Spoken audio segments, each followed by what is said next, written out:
O uso de APIs REST tem crescido cada vez mais. E para que você consiga entender como manipular uma API REST, é muito necessário que você saiba ler a documentação dela. Hoje em dia, a ferramenta principal quando nós falamos de documentação de uma API REST é o Swagger, que basicamente é uma descrição de quais são todos os recursos que você pode utilizar dentro daquela determinada API REST, quais são as operações que você pode usar e também quais são os parâmetros a serem enviados para ela. E como é um assunto que, para quem já conhece sobre APIs REST, soa como trivial, muitas vezes a gente não encontra documentação sobre isso ou algum tutorial. Por isso que eu gravei essa aula aqui para você, para que você consiga entender o Swagger e então poder fazer a leitura da documentação da sua API REST. Para que você consiga entender com clareza a documentação do Swagger, é necessário que você entenda bem o que é uma requisição, pelo menos. E para isso eu trouxe aqui para você hoje um dos slides que eu uso dentro do meu treinamento, Programa de Testes de Qualidade de Software, onde eu ensino os meus alunos sobre como transformar, como alavancar a sua carreira em testes de qualidade de software e ser mais valorizado. Beleza. Eu quero explicar isso para você da seguinte forma. Imagina que antigamente, né, a arquitetura comum, né, do passado era você ter um software que dentro dele existia todas as regras de negócio.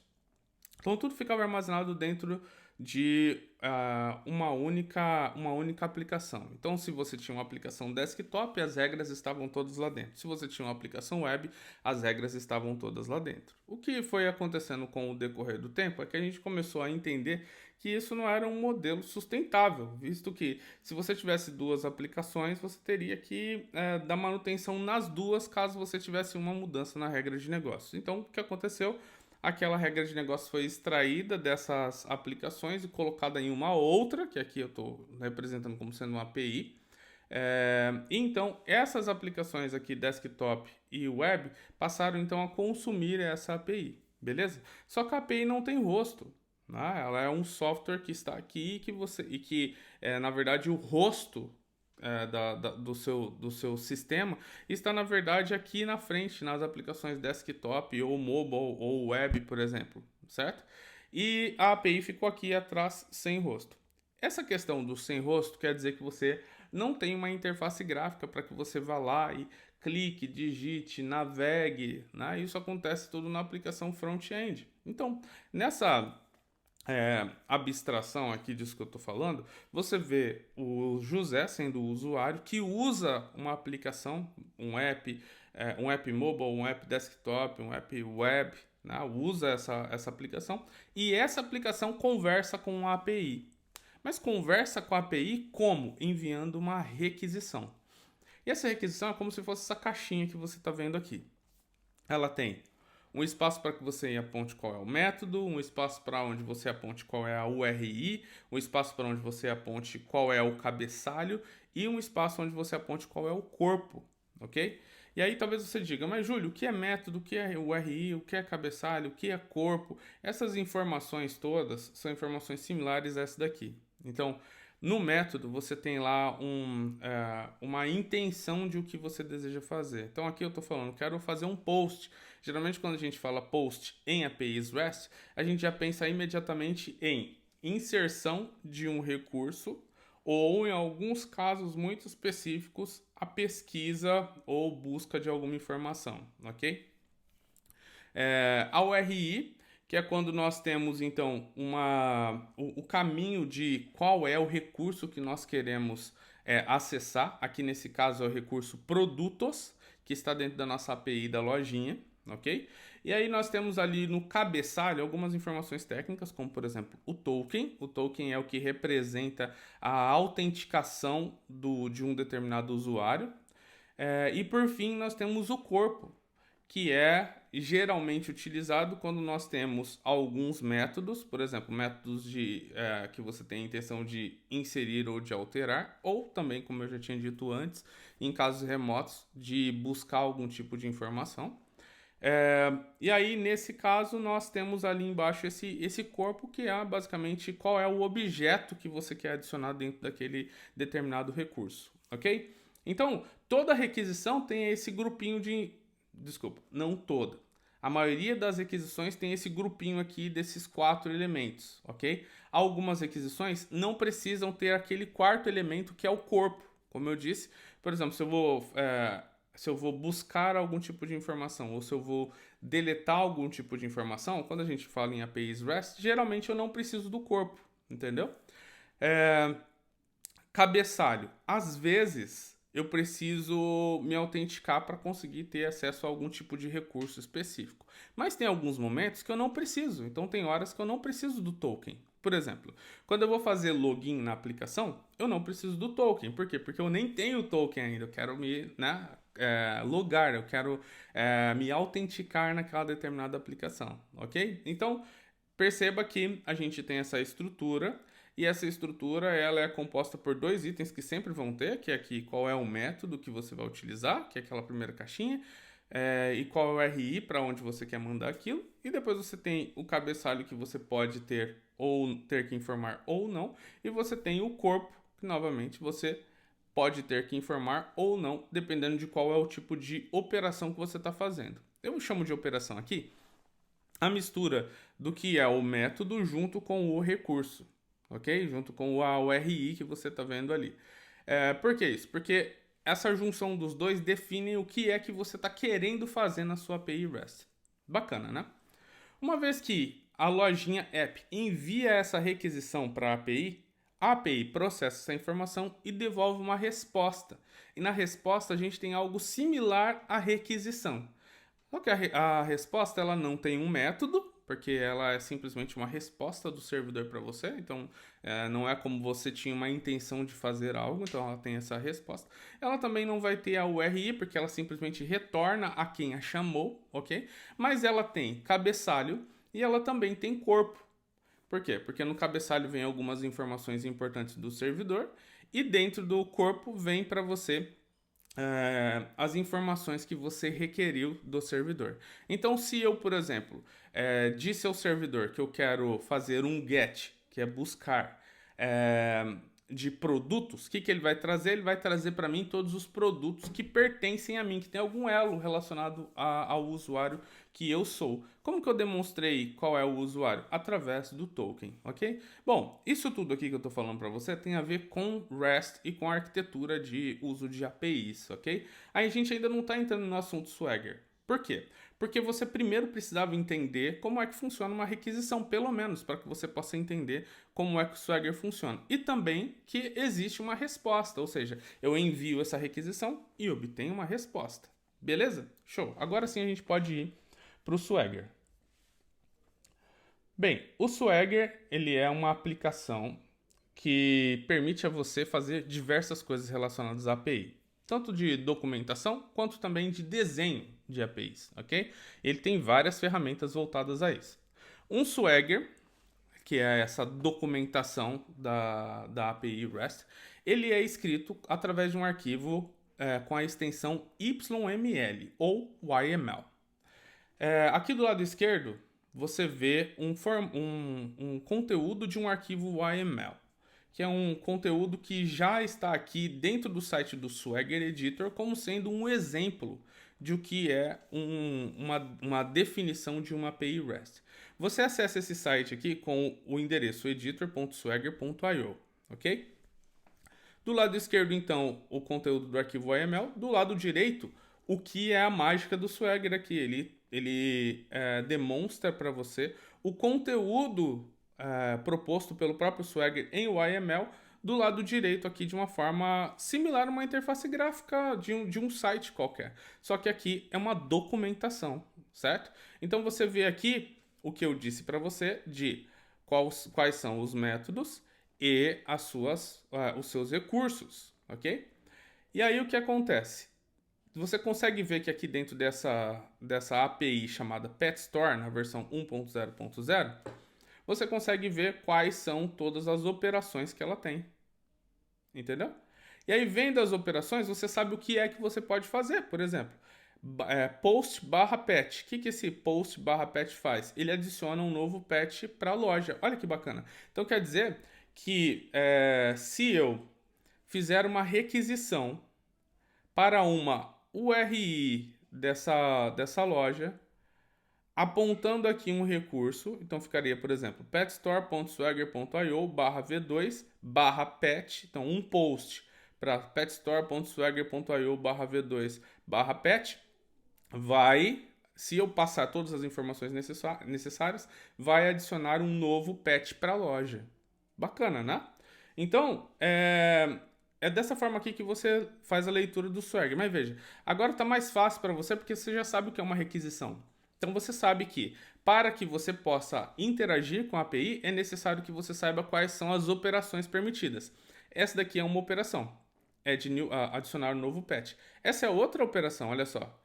Atualizar um patch que já está dentro da loja. Ó, get /patch /find status. Encontrar um patch através do seu estado. Get patch /patch ID. Encontrar um patch através do seu ID. Então, o que você faz, por exemplo, nesse /patch /ID?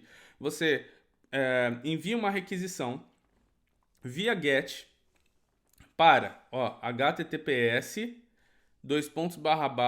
petstore.swagger.io /v2 /patch /77, por exemplo. Vamos dizer que esse é o ID do seu patch. 77. E ele vai lá então e busca as informações do patch através do seu ID. Entendeu? Então aqui você está vendo pela primeira vez o uso de um parâmetro. Que parâmetro que é esse? É um parâmetro que em APIs REST nós chamamos de parâmetro path. Path de caminho. Por quê? Porque você está informando o número 77 no mesmo lugar onde você informa qual é o endereço, a URI para onde você quer enviar aquela determinada requisição. Bacana, né? Parâmetro path. Onde mais nós temos parâmetros path aqui? Olha só, no post, patch /id, no delete patch /patch id, no post patch /patch id /upload image. Olha só, no Swagger tem esse tipo de informação aqui também, que é bem relacionado à forma com que a API foi desenvolvida. Veja, eu quero fazer o upload de uma imagem, mas é um upload de uma imagem de quem? Do patch número, e aí você vai ter um número qualquer aqui, 77, ok? Ah, outra coisa interessante. Não é porque tem essa chave aqui que você tem que colocar chave 77, é só 77, ok? Esse chave aqui representa que você vai substituir esse chave patch ID por um número qualquer aqui, que é um número referente a um patch. Então, voltando aqui, eu quero fazer o upload de uma imagem do patch 77, né, do ID 77 dos nossos patches, entendeu? Então, isso daqui é um path parameter, ou um parâmetro path dentro do Swagger. E você vai ver que isso geralmente acontece em algumas operações aqui que a gente vai fazer, né? Aqui novamente tem. Aqui também tem, tá vendo? Então é muito comum. E olha só que da hora. Porque o parâmetro path não é só inteiro, como você estava vendo aqui. Às vezes pode ser texto. Júlio, quem define quais são as operações disponíveis e se tem ou não um path ID ou um parâmetro path? Quem decide isso é o engenheiro de software que está pensando aqui nessa API, né? Então essa pessoa ela foi lá e falou, vai ser dessa forma aqui que a gente vai ter isso, né? O engenheiro, o arquiteto de software, dependendo aí de quais são os papéis que você tem dentro do seu time, é que definem qual vai ser as operações permitidas e qual vai ser os parâmetros path que vão existir ali. Só que nós não temos apenas o parâmetro path, a gente também tem um parâmetro chamado query. Esse parâmetro query funciona com um esquema que você já deve ter visto nas aplicações que nos sites que você utiliza. É o seguinte, eu vou digitar lá, né? HTTP, esse daqui vai ser o endereço, a URI para onde eu vou mandar a minha requisição. HTTPS petstore.swagger.io /v2 /patch /find status. Vai estar assim, certo? Só que o que vai acontecer? Depois do find status, a gente vai colocar um ponto de interrogação e vai colocar a palavra status recebe, ou seja, igual a, e aí a gente vai colocar qual é o status que a gente está procurando. Bacana, né? Então, se a gente fosse pensar aqui, http petstore.swagger.io v2 pet find status, né? By, e aí eu vou colocar find by status, eu vou colocar interrogação e vou colocar status igual e vou colocar um status. Então, por exemplo, vou colocar aqui available, por exemplo. Então, isso daqui é um parâmetro query, ou seja, todas as vezes que a gente se deparar aqui no Swagger com esse parênteses query aqui, quer dizer o quê? Quer dizer que é um parâmetro passado após o interrogação, certo? Então, todas as vezes que a gente olhar para o Swagger e ver isso, a gente já vai conseguir entender do que se trata. E olha só que bacana. Quando a gente fala do Swagger, às vezes ele coloca também, ó, exemplos de quais são os status permitidos. Bacana, né? Show de bola. Outro tipo de parâmetro que nós temos aqui no Swagger também, que você acaba mandando dentro da sua requisição, além, é claro, do método, da URI, né, e das outras informações, é esse parâmetro aqui, ó, que é o parâmetro, deixa eu mostrar aqui para você, que é o parâmetro body. Então o Swagger também te mostra isso. O parâmetro, as operações que exigem um parâmetro body, te dão um exemplo de como é o body, como é o corpo. Então ele te mostra aqui um exemplo de como é o JSON que você tem que mandar no body. Onde que aquele JSON fica? Dentro da sua requisição aqui no corpo dela. Legal, né? Então, o Swagger te fala todas essas informações. Júlio, quem é que produz o Swagger? Quem produz o Swagger é a mesma pessoa que produziu qual era as operações que deveriam existir. Então, geralmente é um engenheiro, um arquiteto de software que vai contribuir com isso. Tem duas formas de criar um Swagger. Uma é a forma manual, em que a pessoa vem aqui e sai descrevendo isso daqui, ó, linha a linha, ok? Escrevendo mesmo na mão. E a outra forma que é quando a gente gera um Swagger a partir do código. Então não é simplesmente chegar lá e clicar com o botão direito em cima do código e falar gerar Swagger. Não, não é assim.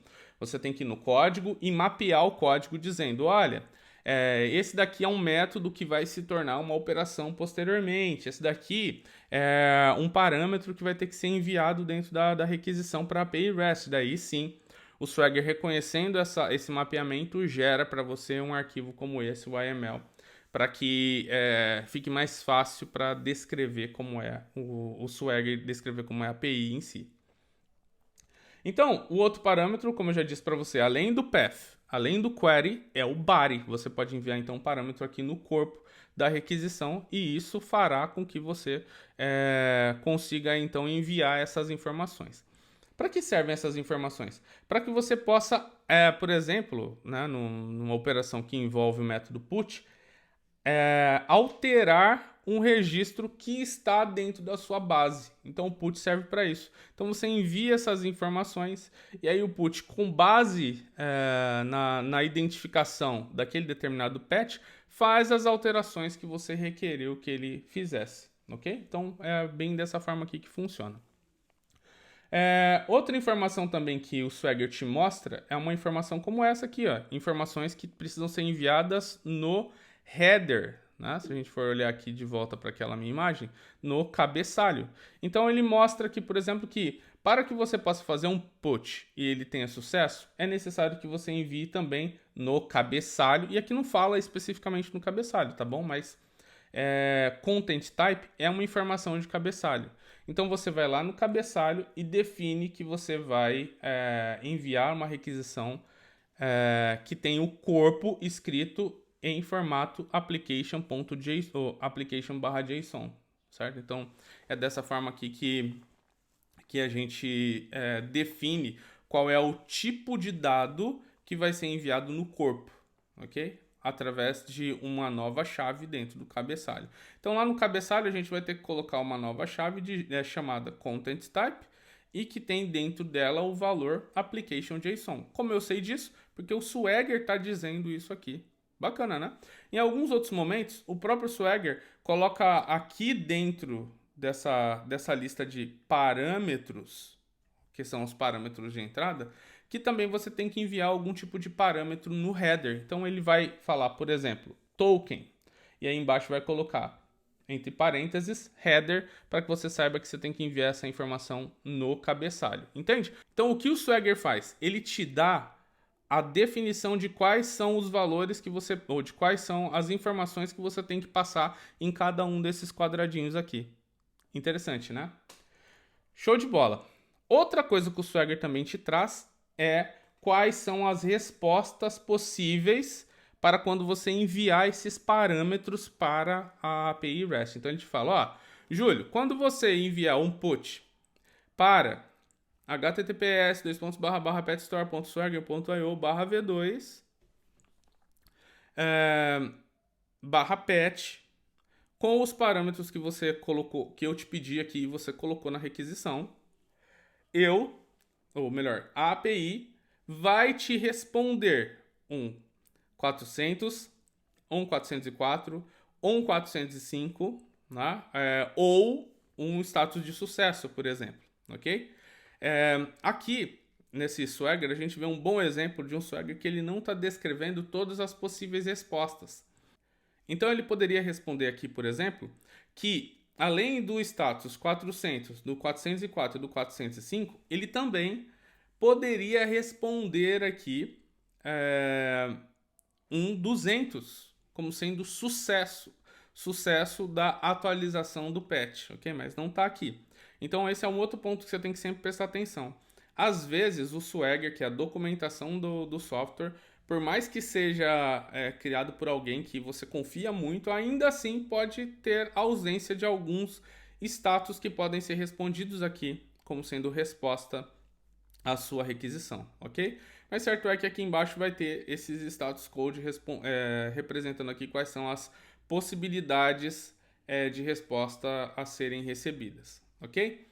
E veja que quando uma API REST, então, ela processa a informação e ela responde, ela não responde apenas para você com informações realmente palpáveis, lá, como, por exemplo, quais foram os dados que foram alterados nesse patch.